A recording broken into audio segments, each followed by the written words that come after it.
പിതാവേ, അന്ത്യകാല നിമിഷങ്ങളിൽ അവിടുത്തെ വചനം ധ്യാനിച്ച് ഹൃദയപരമാർത്ഥതയോടെ പശ്ചാത്തപിച്ച് അവിടുത്തെ വഴികളിൽ ചരിക്കുവാൻ അടിയങ്ങളെ അനുവദിക്കണമേ.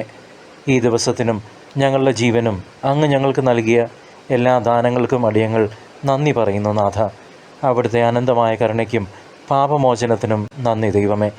വെളിപാടിൻ്റെ വചനങ്ങൾ ഞങ്ങൾ വായിക്കുമ്പോൾ പരിശുദ്ധാത്മാവിനെ നൽകി ഞങ്ങൾക്ക് ജ്ഞാനവും ഉൾക്കാഴ്ചകളും പ്രദാനം ചെയ്യണമേ. അവിടുത്തെ വചനത്തിനായി അടിയങ്ങൾ കാതോർക്കുന്നു. ഞങ്ങളിൽ വന്നു നിറയണമേ. വിശുദ്ധ യോഹന്നാന് ലഭിച്ച വെളിപാട് അധ്യായം 12. സ്ത്രീയും ഉഗ്രസർപ്പവും. സ്വർഗത്തിൽ വലിയ ഒരടയാളം കാണപ്പെട്ടു. സൂര്യനെ ഉടയാടയാക്കിയ ഒരു സ്ത്രീ. അവളുടെ പാദങ്ങൾക്കടിയിൽ ചന്ദ്രൻ, ശിരസിൽ 12 നക്ഷത്രങ്ങൾ കൊണ്ടുള്ള കിരീടം. അവൾ ഗർഭിണിയായിരുന്നു. പ്രസവവേദനയാൽ അവൾ നിലവിളിച്ചു. പ്രസവക്ലേശത്താൽ അവൾ ഞെരുങ്ങി.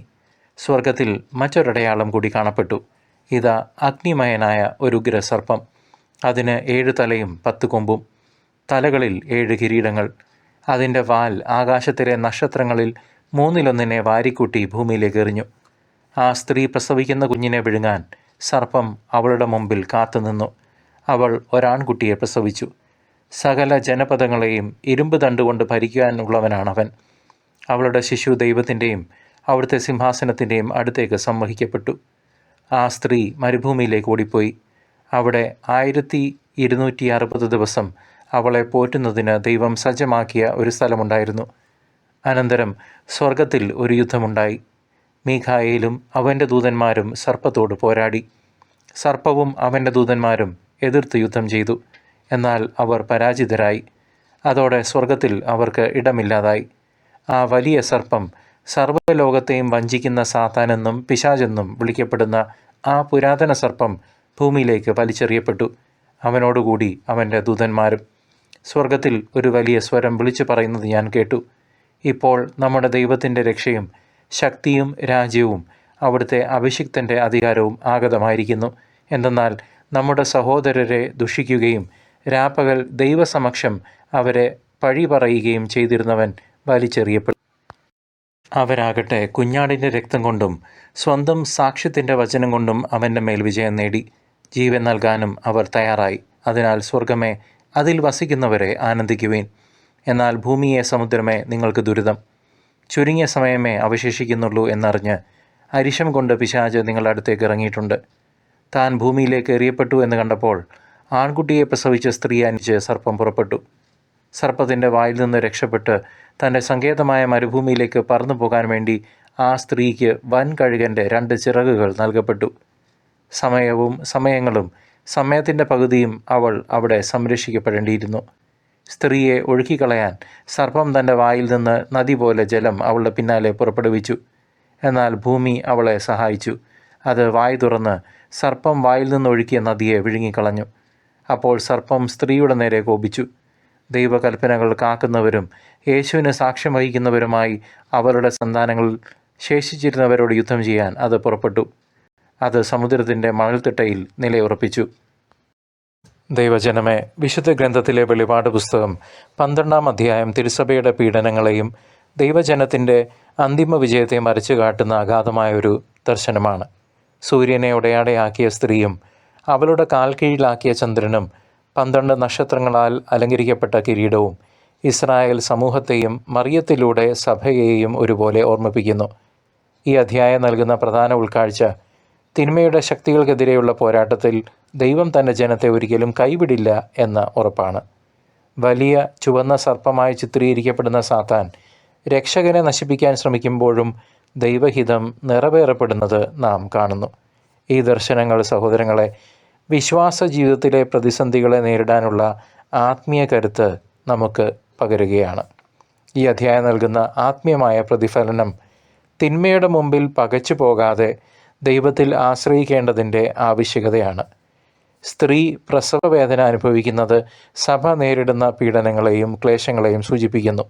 എന്നാൽ ദൈവം അവൾക്ക് മരുഭൂമിയിലെ ഒരു സ്ഥലം ഒരുക്കി കൊടുക്കുകയും അവിടെ അവളെ പരിപാലിക്കുകയും ചെയ്യുന്നു.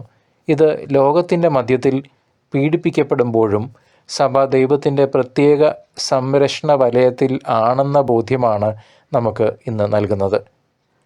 മീഖായേൽ മാലാഖയും അവൻ്റെ ദൂതന്മാരും സർപ്പത്തോട് യുദ്ധം ചെയ്ത് അവനെ ഭൂമിയിലേക്ക് തള്ളിയിടുന്നത് തിന്മയുടെ അന്തിമമായ പരാജയത്തെയും ദൈവരാജ്യത്തിൻ്റെ വിജയത്തെയുമാണ് ദൃഢീകരിക്കുന്നത്. ഈ യാഥാർത്ഥ്യം നമ്മുടെ സ്വന്തം ജീവിതത്തിലെ പോരാട്ടങ്ങളിൽ ദൈവത്തിൻ്റെ അദൃശ്യമായ ഇടപെടലുകളെക്കുറിച്ച് ചിന്തിക്കാൻ നമ്മെ ഓരോരുത്തരെയും ഇന്ന് പ്രേരിപ്പിക്കുന്നു. ഈ തിരുവചന ഭാഗം നമ്മെ പഠിപ്പിക്കുന്ന പ്രധാന പാഠം തിന്മയുടെ ശക്തികളെ ഭയപ്പെടാതെ വിശ്വാസത്തിൽ അടിയുറച്ചു നിൽക്കുക എന്നതാണ്. സാത്താൻ ലോകത്തിലേക്ക് ഇറക്കപ്പെട്ടതിനാൽ അവന് കടുത്ത ക്രോധമുണ്ടെന്നും അവൻ ദൈവകൽപ്പനകൾ പാലിക്കുകയും യേശുവിനെക്കുറിച്ച് സാക്ഷ്യം വഹിക്കുകയും ചെയ്യുന്നവരോട് യുദ്ധം ചെയ്യാൻ പോകുന്നുവെന്നും നാം വായിക്കുന്നു. ഇത് നമ്മിൽ ഓരോരുത്തരിലും ഒരു ആത്മീയ പോരാട്ടം, സ്പിരിച്വൽ വാർഫെയർ നടക്കുന്നുണ്ട് എന്നതിനെ ഓർമ്മിപ്പിക്കുന്നു. അതിനാൽ നാം ജാഗ്രതയോടെയും പ്രാർത്ഥനയോടെയും ജീവിക്കണം. തിന്മയുടെ പ്രലോഭനങ്ങളെ അതിജീവിക്കാൻ ദൈവത്തിൻ്റെ പൂർണ്ണമായ ആയുധം ധരിക്കേണ്ടത് പ്രത്യേകിച്ച് ഇപ്പോൾ ഈ കാലഘട്ടത്തിൽ അത്യന്താപേക്ഷിതമാണ്. പാപത്തിൽ വീഴാതിരിക്കാൻ നിങ്ങൾ ഉണർന്നിരുന്ന് പ്രാർത്ഥിക്കുവീനെന്ന് കർത്താവ് നമ്മോട് ആവശ്യപ്പെടുന്നു. വിശുദ്ധിയിലും നീതിയിലും ജീവിച്ചുകൊണ്ട് സാത്താൻ്റെ തന്ത്രങ്ങളെ ചെറുത്ത് തോൽപ്പിക്കാൻ നാം പഠിക്കണം. ഈ അധ്യായം സഹോദരങ്ങളെ ഇന്നത്തെ നമ്മുടെ ലോക സാഹചര്യങ്ങളുമായി വളരെ ബന്ധപ്പെട്ട് നിൽക്കുന്നു. ലോകമെമ്പാടും ക്രൈസ്തവ സമൂഹങ്ങൾ നേരിടുന്ന പീഡനങ്ങളും കുഞ്ഞുങ്ങളുൾപ്പെടെ ധാർമ്മികമായ അധപതനങ്ങളും വിശ്വാസത്തിന് നേരെയുള്ള വെല്ലുവിളികളും വർദ്ധിച്ചു വരികയാണ് ഓരോ ദിവസവും. വെളിപാട് പുസ്തകത്തിലെ സ്ത്രീയെപ്പോലെ സഭ ഇന്ന് കടുത്ത പരീക്ഷണങ്ങളിലൂടെ കടന്നു പോകുന്നു. മാധ്യമങ്ങളിലൂടെയും നിയമനിർമ്മാണങ്ങളിലൂടെയും വിശ്വാസ മൂല്യങ്ങളെ തകർക്കാൻ ശ്രമിക്കുന്ന സർപ്പത്തിൻ്റെ പ്രവർത്തനങ്ങൾ നമുക്ക് ചുറ്റും കാണാം. എന്നാൽ ദൈവം തൻ്റെ സഭയെ മരുഭൂമിയിൽ എന്ന പോലെ ഈ ലോകത്തിൻ്റെ മധ്യത്തിൽ സംരക്ഷിക്കുകയും പരിപാലിക്കുകയും ചെയ്യുന്നു എന്ന അറിവ് നമുക്ക് പ്രത്യാശ നൽകുന്നു. അതിനാൽ ഭയപ്പെടാതെ നമ്മുടെ വിശ്വാസം പരസ്യമായി ഏറ്റുപറയാൻ നമുക്ക് ധൈര്യം ലഭിക്കട്ടെ. ഈ ദർശനം പഴയ നിയമ പ്രവചനങ്ങളുമായി അഗാധമായി ബന്ധപ്പെട്ടിരിക്കുന്നു. ഉൽപ്പത്തി പുസ്തകത്തിൽ ദൈവം സർപ്പത്തോട് നീ സ്ത്രീയുടെ സന്തതിയെ പതിയിരിക്കും, അവൾ നിൻ്റെ തല തകർക്കും എന്ന് പറഞ്ഞ വാഗ്ദാനം ഇവിടെ നിവർത്തിയേറുന്നതായി നമുക്ക് കാണാം. സ്ത്രീയുടെ സന്തതിയായ മിശിഹായെ നശിപ്പിക്കാനുള്ള സാത്താൻ്റെ ശ്രമം പരാജയപ്പെടുന്നതിനെക്കുറിച്ചാണ് വെളിപാട് 12 വിവരിക്കുന്നത്. യെശയ്യാ പ്രവാചകൻ പറഞ്ഞ കന്യക ഗർഭം ധരിച്ച് ഒരു മകനെ പ്രസവിക്കുന്നതിനെക്കുറിച്ചുള്ള പ്രവചനവും ഇതിന് സമാന്തരമാണ്. ഈ പഴയ നിയമ സൂചനകൾ വെളിപാട് പുസ്തകം പെട്ടെന്നുണ്ടായ ഒരു ദർശനമല്ലെന്നും മറിച്ച് ദൈവം ആദ്യം മുതലേ നടത്തിവരുന്ന രക്ഷാകര പദ്ധതിയുടെ പൂർത്തീകരണമാണെന്നും നമ്മെ ബോധ്യപ്പെടുത്തുന്നു. ഈ ഉൾക്കാഴ്ചകളിൽ നിന്ന് പ്രചോദനം ഉൾക്കൊണ്ട് കർത്താവിൻ്റെ രണ്ടാമത്തെ വരവിനായി നാം ഒരുക്കമുള്ളവരായിരിക്കണം. ആകാശത്തിൽ വലിയ അടയാളങ്ങൾ കാണപ്പെടുമെന്നും മനുഷ്യപുത്രൻ മഹത്വത്തിൽ വരുമെന്നും യേശു നമ്മെ ഓർമ്മിപ്പിച്ചിട്ടുണ്ട്. വെളിപാട് പുസ്തകത്തിലെ സംഭവങ്ങൾ ലോകാവസാനത്തോടടുക്കുമ്പോൾ നടക്കുന്ന കാര്യങ്ങളെക്കുറിച്ചുള്ള സൂചനകൾ തന്നെയാണ്. അതിനാൽ നാം ആത്മീയമായി ഉണർന്നിരിക്കുകയും നമ്മുടെ വിളിയും തിരഞ്ഞെടുപ്പും ഉറപ്പിക്കുകയും വേണം.